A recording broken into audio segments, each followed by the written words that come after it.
I've had it up to here with professional wrestling. Oh my God. What the hell is going on? TNA is being overrun by the NWO, and WWE is just unwatchable.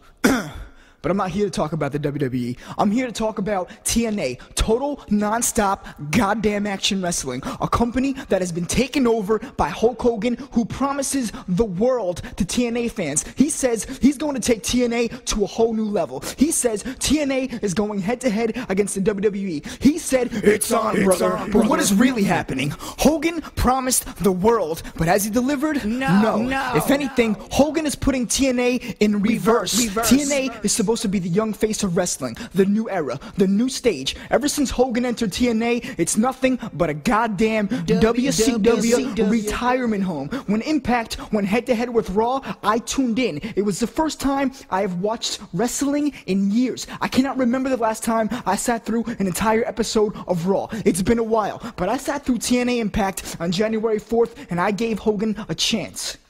Pause. I was interested to see what was going to happen. The opening match of TNA Impact, the company that Hogan claims is a superior company in professional wrestling, was a complete travesty. How could they ever let an opening match to the biggest night in the company's history end in such a ridiculous manner? And even worse, to make me sit through 10 minutes of this douchebag trying to climb his way out of this joke of a cage. But whoa, what about Jeff Hardy? Weren't you happy to see Jeff Hardy? Fuck yes, I was happy to see Jeff Hardy. Of course I was. I was pumped. You were pumped. But his comeback was completely ruined by the absolutely atrocious match before it. And plus, if you know anything about TNA, and you knew anything about Jeff Hardy, you can guarantee he'll be back in WWE before WrestleMania to get the belt back. Get arrested again and head right back to TNA. This guy is not in TNA. He was pissed at the WWE. He showed up on TNA to prove a point and to help him out a little bit. He has no contract with TNA, and he'll be back in WWE very soon once he cleans up his act and gets off the pipe. Let's get back to Hogan. Let's talk about Hulk Hogan, Jesus, Superman, the man who is on a complete power high, thinking he's Jesus Christ because he signed with WCW back in the day and it went gold for 2 years. He thinks he can do it again. He's positive. But when I saw Hogan walk through that entrance and I saw him pump up the crowd with his hardcore music and his black NWO persona, he is hold on. And I'm sorry, I lost my spot, god damn it. Saying how TNA is going to be the top company, I saw a man that was too sure of himself and not playing it safe. He's on an ego trip. It doesn't matter what state the company's in. He's the boss and he's loving it. He's playing the role of Vince McMahon. Give him a cigar and light it the fuck up. Watching Nash, Hogan, Hall, Waltman, and Bischoff all standing together with Sting in the rafters, watching them, probably jerking himself off, two things came to my mind. First off, I was convinced I was watching a taping of WCW from '98. And second off, Scott Hall. Scott goddamn Hall. Better never step foot in a TNA Hall ever again, unless he plans on getting in shape and doing something positive for the company. I'm sick of Scott Hall. I've had enough of Scott damn Hall. What place does Scott Hall have there? What right does Scott Hall even have to be there? There's guys in the back in their peak physical condition, giving their all for TNA, everything they have, and Scott Hall gets a spotlight on TNA's biggest night. What a joke. What a travesty. These guys need to let go of the ball and freaking pass it already. No one wants to see you, Hall. No one wants to see you, Waltman. And Nash, your popularity died with WCW, so bury it. And the gray hair is not working, man. Dye your freaking hair. TNA is a goddamn wrestling retirement home. I said it once, I just said it again. Fuck yourself. And to prove my point further, another travesty. The Nasty Boys. The Nasty Boys are back in wrestling. Why?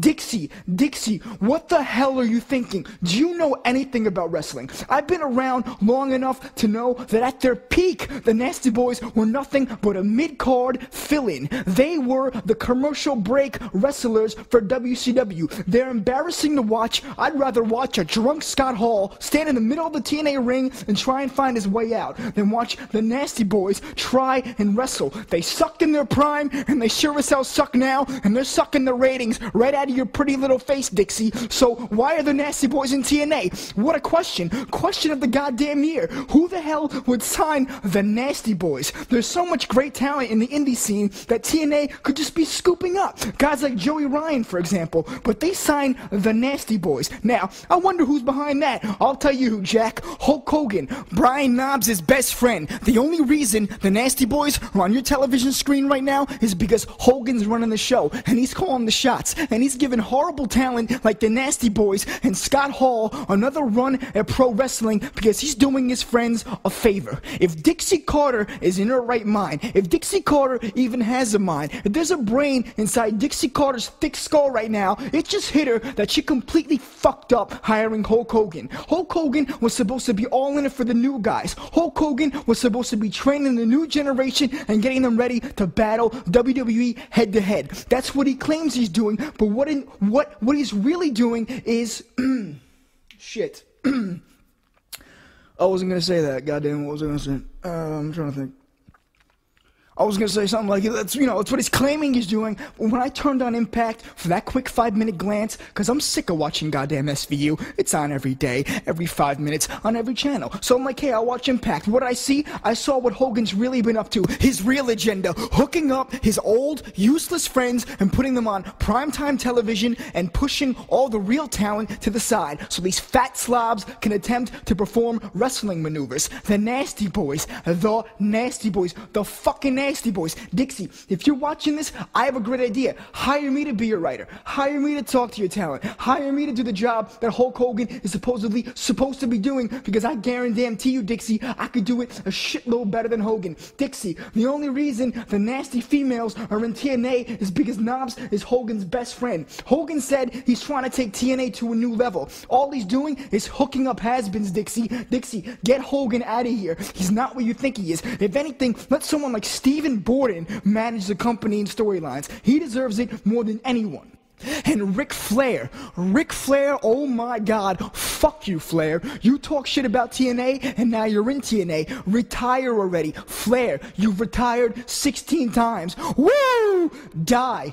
Oh my god, fucking Flair. Ric Flair talks shit about every wrestler on the planet. Says Foley's out of shape and just a stuntman. Says Bret Hart never drew in any money and was a mid-carder and overrated. Flair, not once have I ever cared about you in the history of wrestling. Not once have I ever said to my friend, yo, I can't wait to see Ric Flair's match tonight. It's gonna be sick. No. Not once have I ever bought a Ric Flair t-shirt. Ric Flair, you were such an egomaniac. Yes, you had a big impact on wrestling. I'll give it to you. Yes, you spent most of your career building up other wrestlers. I'll give it to you. I fucking salute you, Flair. But don't talk shit about Bret Hart when you're the least exciting, most predictable wrestler there ever was. Here, let me tell you how a Ric Flair match goes. He struts into the ring. Woo! He gets into the ring. He pokes his opponent's eye. He laughs. He does his gay little Ric Flair dance. His opponent comes back, hits Flair 4 times. And on the 4th punch, Ric Flair walks around the ring in a daze and does his trademark fall. Then Ric Flair goes in for the scoop slam. Then another scoop slam. Then another, you guessed it, fucking scoop slam. He gets on the top rope for a scoop slam. Then he begs his opponent to stop, and then he loses. That's Ric Flair for you guys. Nothing new. TNA is supposed to be the new generation.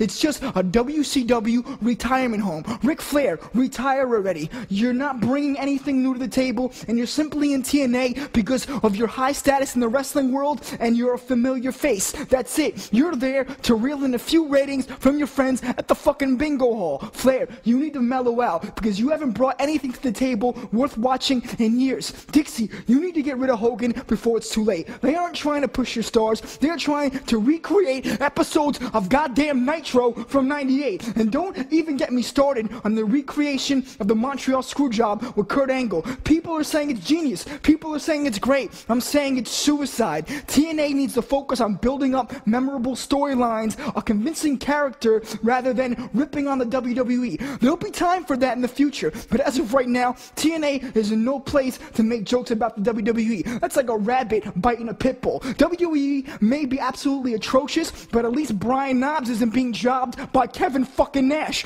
I'm gonna make my own wrestling company and call it Hogan, you're not fucking coming in. And the slogan for my wrestling company is gonna be Hulk Hogan, we coming for you, nigga! And get rid of Shark Boy. Come on. Come on, what are we? Come on.